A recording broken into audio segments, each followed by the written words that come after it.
Buenos días, queridos amigos y hermanos, todos los que en esta preciosa mañana de sábado se pueden agregar a este tiempo devocional, Caminos de Vida Eterna. Es para mí un gozo cada mañana poder estar con ustedes a través de la virtualidad, pero más que estar en la virtualidad, están en mi corazón. Eso me motiva cada día, después de ser Dios el primer motivo de mi existencia. Cada mañana me motivo y me motiva el Espíritu Santo para estar con ustedes a través de estos tiempos devocionales que para mí son de grande bendición, y espero que para todos aquellos que lo puedan escuchar también lo pueden ser. Hoy vamos a estudiar un poco en el libro de los Proverbios, ¿cierto? Un libro sapiencial. El libro de los Proverbios fue escrito por el rey Salomón, un libro sapiencial, un libro de alta sabiduría, de alto conocimiento. Y Salomón, el proverbista, siendo un hombre que cometió muchos errores, porque también los cometió, pero nos dejó plasmados algunos consejos que encontramos en el libro de Proverbios, que nos ayudan a nosotros en el día a día, ¿sí? Que nos ayudan a nosotros a reflexionar, que nos ayudan a nosotros a mirar las cosas bajo la perspectiva real, ¿sí? El libro de Proverbios es un libro, hermano, que quien lo lee adquiere sabiduría, entendimiento y conocimiento, ¿sí? Y quiero que miramos en esta mañana este devocional bajo el título Los contrastes. Los contrastes. La vida es un contraste. A veces esperas algo, pero recibes otra cosa, ¿cierto que sí? ¿Qué es un contraste? Es lo opuesto a la realidad. Es lo opuesto a la verdad. Es lo opuesto a lo esencial. Eso es un contraste. A veces estás esperando amor, pero en vez de amor recibes odio. Eso es un contraste. A veces estás esperando muchas cosas, pero recibes todo lo contrario a lo que tú esperas, ¿cierto? Brindas de pronto confianza, pero te brindan traición. Eso son contrastes. Y el escritor del libro de los Proverbios nos muestra algunos contrastes de la vida, tanto en el aspecto familiar, en el aspecto social, en el aspecto relacional, en todos los aspectos. Quiero que miremos en esta mañana el primer contraste, y vamos a hablar del primer contraste que le he puesto ahí: el que ama y el que aborrece. Vamos a mirar ese primer contraste como un primer punto en esta mañana: el que ama y el que aborrece. Dice Proverbios capítulo 13, versículo 24, dice: el que detiene el castigo a su hijo aborrece, mas el que lo ama desde temprano lo corrige. Mira, ahí hay un contraste.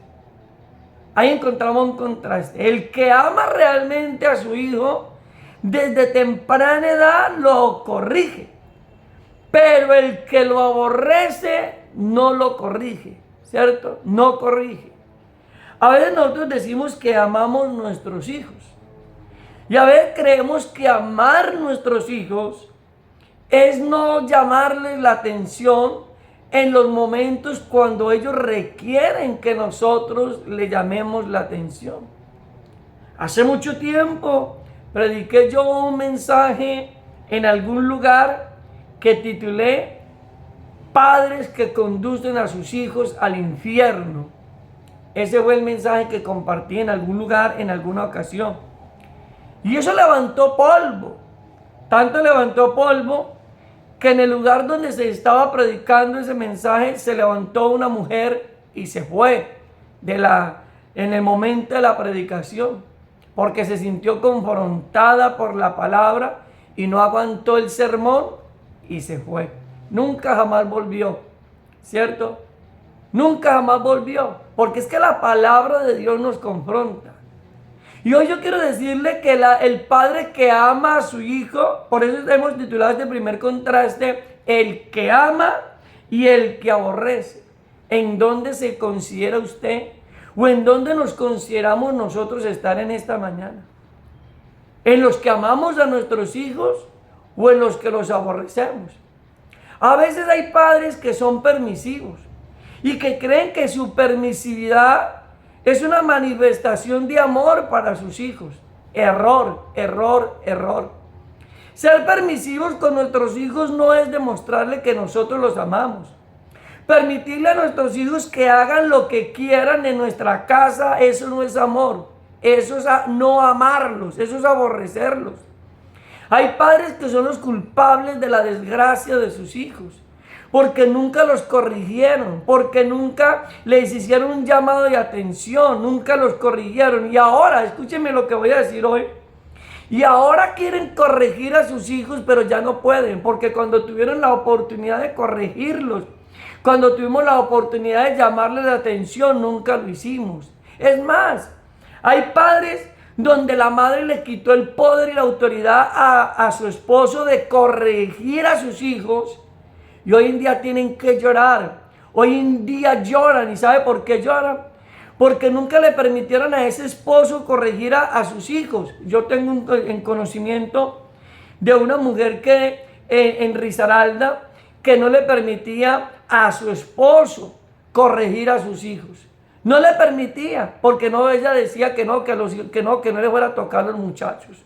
Que no lo fuera a tocar, que no le fuera a tocar a las muchachas. Y hoy en día las muchachas que no fueron corregidas, porque la mamá no permitía que fueran corregidas, hermanos, se entregaron al desdén. Viven una vida perdida, una vida alejada de Dios, una vida pervertida, prácticamente se prostituyeron. ¿Sabe por qué? ¿Y quién fue el culpable? La propia esposa, la propia mamá, que no permitió que ese padre corrigiera, que ese padre amonestara a esas hijas, que ese padre disciplinara a esas hijas. Y hay padres y madres que no corrigen a sus hijos. Y mira lo que dice el proverbista: el que detiene el castigo a su hijo aborrece. El que no disciplina a sus hijos no los ama, los aborrece. Mas el que lo ama desde temprano lo corrige. El que detiene el castigo a su hijo, ¿qué? Aborrece, mas el que lo ama desde temprano lo corrige. ¿Corregimos nosotros nuestros hijos? ¿Somos nosotros de los que corregimos a nuestros hijos? ¿O nuestros hijos hoy en día van por un camino de mal? Hoy van por camino de muerte, pero nosotros fuimos los culpables porque nunca los corregimos. Porque creíamos que amar a nuestros hijos, eso le pasó a Job. Cuando usted mira la palabra de Dios, dicen algunos historiadores que la Biblia dice, presenta a Job como un hombre temeroso de Dios, recto y apartado del mal. Y algunos dicen que Job no cometió ningún pecado.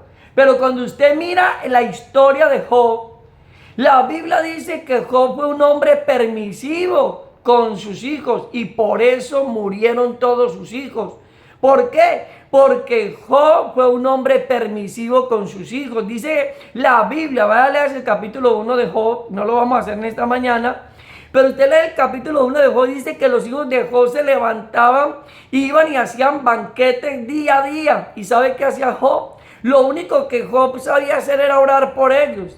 Y hay padres que creen que simplemente corregir a los hijos es ore, pero no hay acción. No, hay que mezclar la oración con la acción. Hay que orar y hay que actuar, hermano y hermana. Eso es amor, eso es amor. Yo hoy en día soy el producto del amor de Dios y del amor de mi madre. Una madre que me corrigió, una madre que me disciplinó, una madre que cuando yo no entendía por las buenas entendía de otra manera, pero que entendía. Y hoy yo le doy la gloria a Dios por esa madre que Dios me dio. Porque si mi madre no me corrige a tiempo, yo fuera un sicario, fuera un delincuente, es más, ni siquiera estuviera con ustedes. Ya me hubieran matado hace muchos años atrás, pero gloria a Dios. Por esos padres, hermanos, que corrigen. Por esos padres que corrigen. ¿Cierto que sí? Hoy hay padres que tienen que llorar. Hoy hay madres que tienen que llorar porque nunca corrigieron a sus hijos. Y hoy ven el resultado. Hoy estamos viendo el resultado de no corregir, ¿cierto que sí? De no corregir a sus hijos en el momento que los tenían que corregir. Entonces, el padre que ama a su hijo, la madre que ama a su hijo lo corrige. ¿Cierto que sí? O lo castiga. Pero el que no lo ama, el que lo aborrece, no lo disciplina ni lo castiga. Entonces ahí tenemos ese primer contraste en esta mañana. El segundo contraste que vamos a ver en esta mañana es el justo y el impío. El contraste de el justo y el impío. Versículo 25 de Proverbios 13:25 dice: el justo come hasta saciar su alma, mas el vientre de los impíos tendrá necesidad. Mire, el justo y el impío. El justo y el impío. Hay dos diferencias. Hay un contraste entre el justo y el impío. El justo se sacia, mas el impío tiene necesidad. Por eso es muy importante, hermanos preciosos de Dios, que nosotros reflexionemos si somos justos o si somos impíos. Ahora, ¿qué es un impío? Un impío es un hombre o una mujer que conoce la verdad, pero que no aplica la verdad. ¿Sí? Eso usted es un impío. Un impío es el que niega la evidencia de la verdad.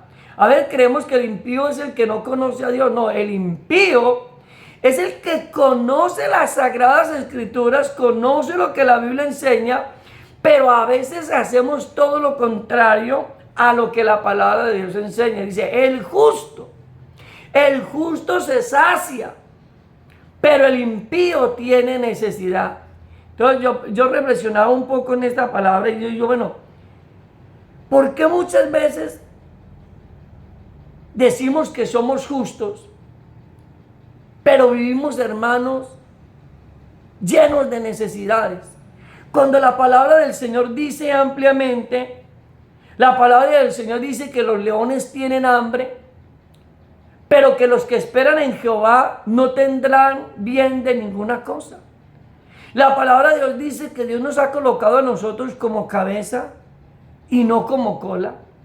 La palabra de Dios dice que mi Dios pues suplirá todo lo que nos falta conforme a sus riquezas en gloria en Cristo Jesús, Señor nuestro. La palabra de Dios dice, pídeme y te daré como herencia a las naciones y como posesión tuya los confines de la tierra. La palabra del Señor nos habla de un Dios que sustenta a sus hijos. La Biblia dice que si los hombres en la tierra siendo malos saben dar buenas dádivas a sus hijos, ¿cuándo Dios siendo bueno no dará a sus hijos todo lo que necesitan? Entonces mi pregunta para que nos hagamos en esta mañana es, ¿cómo estamos viviendo? ¿Vivimos como justos o vivimos como impíos? ¿Vivimos como justos o vivimos como impíos? ¿Actuamos como justos o estamos actuando como impíos? Porque el impío tiene necesidad de todo, pero el justo dice que se sacia, tiene, hermano, abundancia. Ahora, hay momentos donde llegan los procesos de prueba. O sea, hay pruebas que llegan a la vida del creyente, donde Dios prueba nuestra fe, nuestra fidelidad.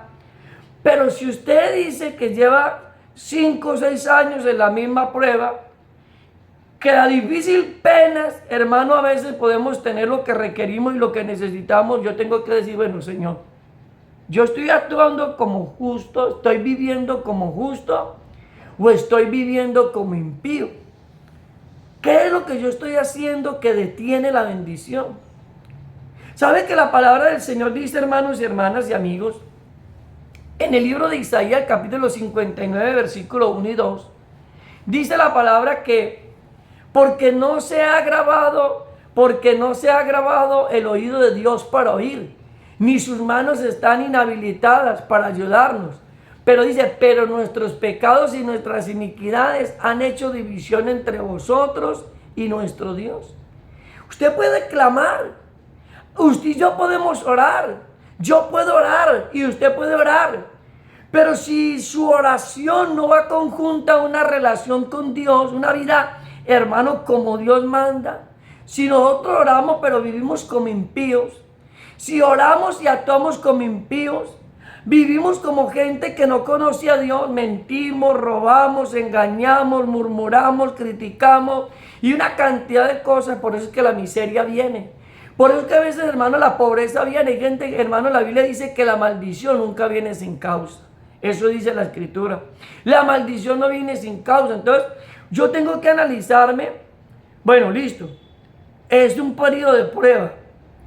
Pero un periodo de prueba, tanto tiempo, ¿qué está pasando?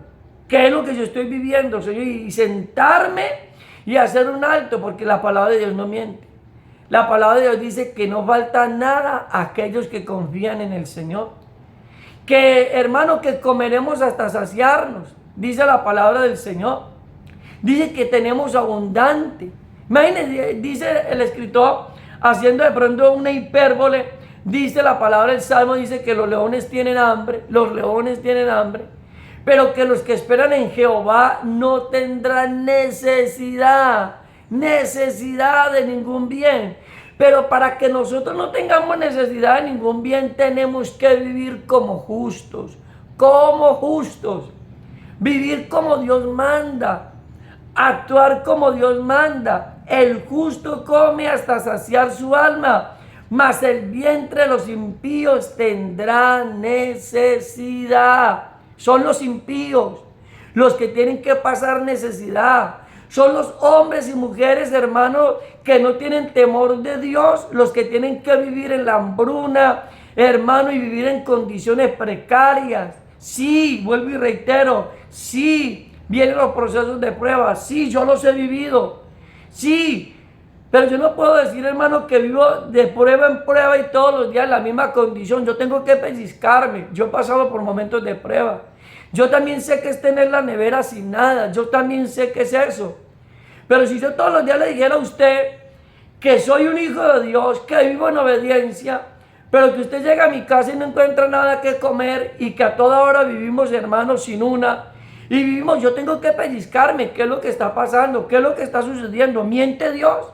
La Biblia dice que Dios, sea Dios veraz y todo hombre mentiroso. Dios no miente. Dios dice que los que hemos confiado en Él, los que confiamos en Él, hermanos preciosos de Dios, estamos confiados. Dice el salmista, el Señor es mi pastor y nada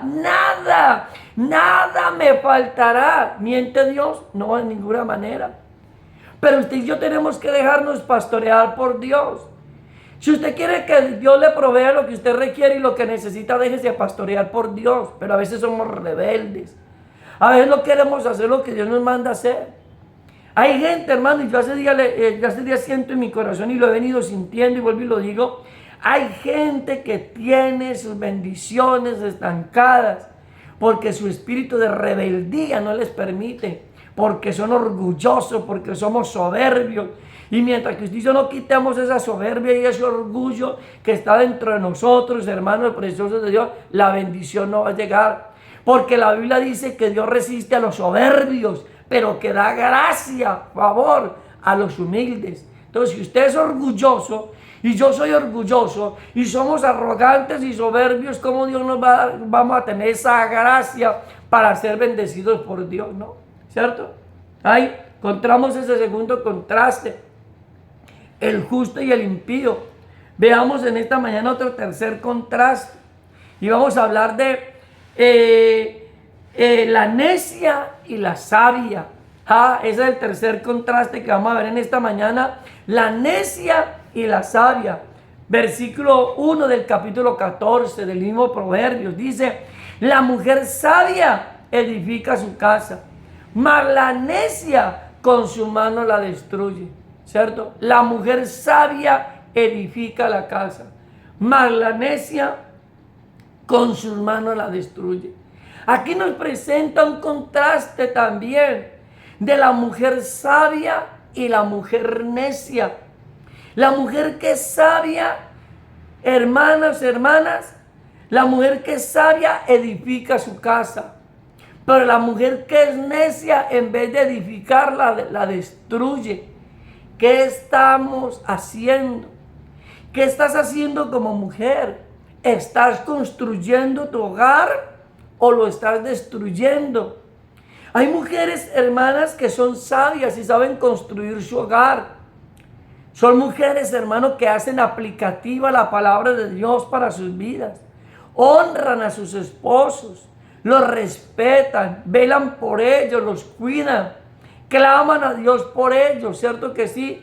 Cumplen los sabios consejos que el proverbista establece allá en el libro de Proverbios capítulo 31, versículo 10. Dice el proverbista, hablándonos de esa mujer sabia, de esa mujer virtuosa, dice, mujer virtuosa, ¿quién la hallará? Porque su estima sobrepasa largamente a la de las piedras preciosas. El corazón de su marido está en ella confiado y no crecerá de ganancias. Dice, le da a ella bien y no mal todos los días de su vida. ¿Qué le está dando usted a su esposo? ¿Le está dando bien o le está dando mal? ¿Está haciendo usted parte de ayuda a su esposo o se está convirtiendo usted en un conflicto para su esposo?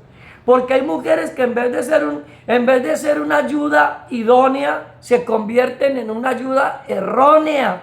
¿Cierto que sí? La mujer sabia edifica la casa.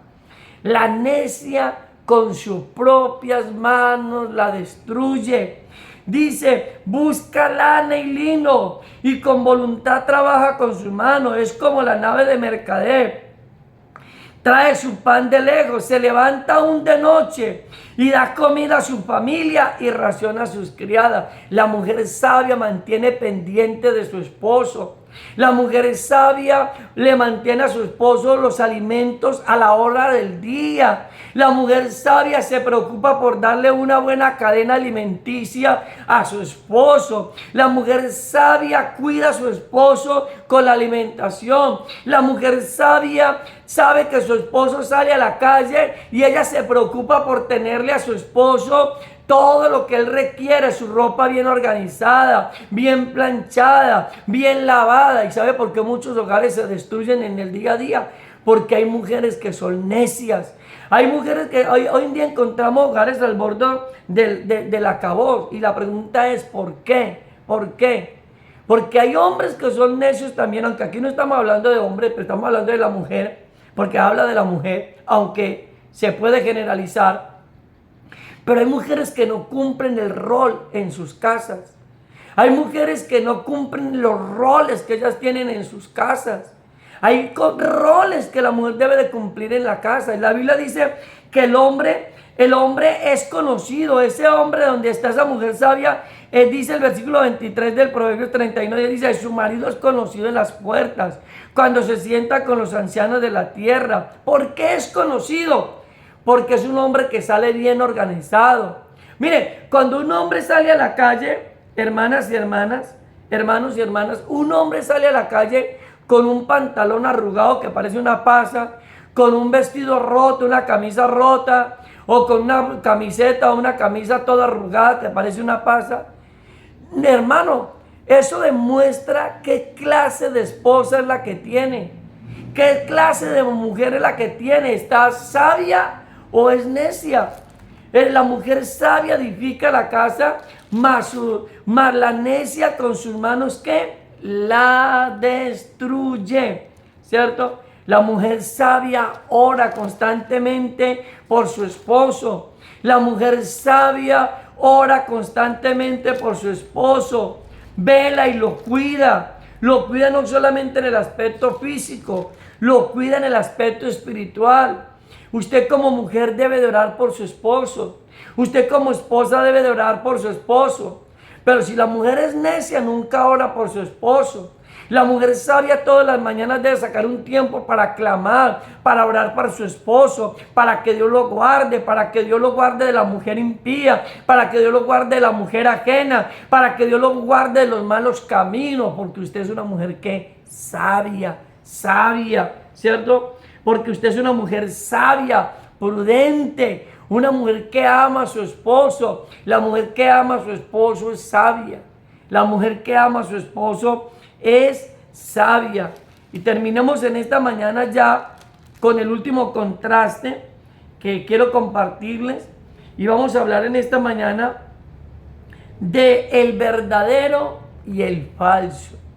El verdadero y el falso. Versículo 5. Otro contraste. Dice, el testigo verdadero no mentirá, mas el testigo falso hablará mentiras. El testigo verdadero no mentirá, pero el testigo falso habla mentiras. Es triste tener que decir que hoy en día hay hombres y mujeres. Oiga, es terrible. Hombres y mujeres que son esclavos de la mentira. Que, hermano, mienten por cosas que no tienen ni siquiera. Uno dice, pero ¿por qué mienten? Si no tienen necesidad de mentir, ¿cierto? El testigo verdadero nunca mentirá. Sí, no miente. Si les llaman a testiguar de cualquier asunto, cualquier circunstancia, cualquier cosa que esté sucediendo, dice la verdad y nada más que la verdad, porque es un testigo ¿qué? Verdadero. Pero el testigo falso miente. El testigo falso dice lo que no es. El testigo falso engaña con su boca. El testigo falso nunca dirá la verdad. Hermano, que Dios nos ayude. Que Dios nos ayude a ser testigos verdaderos. A no ser testigos falsos. Que cuando alguien nos llame pueda tener la plena certeza y la plena seguridad de que lo que nosotros estamos diciendo es la verdad y nada más que la verdad. Pero hay gente que ha perdido credibilidad. Muchas veces nosotros perdemos credibilidad cuando a ti te sorprenden o a mí me sorprenden o nos sorprenden constantemente en mentiras. Cuando usted diga la verdad ya nadie le cree. Porque te has convertido, nos hemos convertido en testigos falsos. ¿Cierto? El testigo verdadero no miente. El testigo falso dice mentiras. El testigo falso, ¿cierto? Por eso el testigo falso o la persona que tiene falsedad siempre tiene que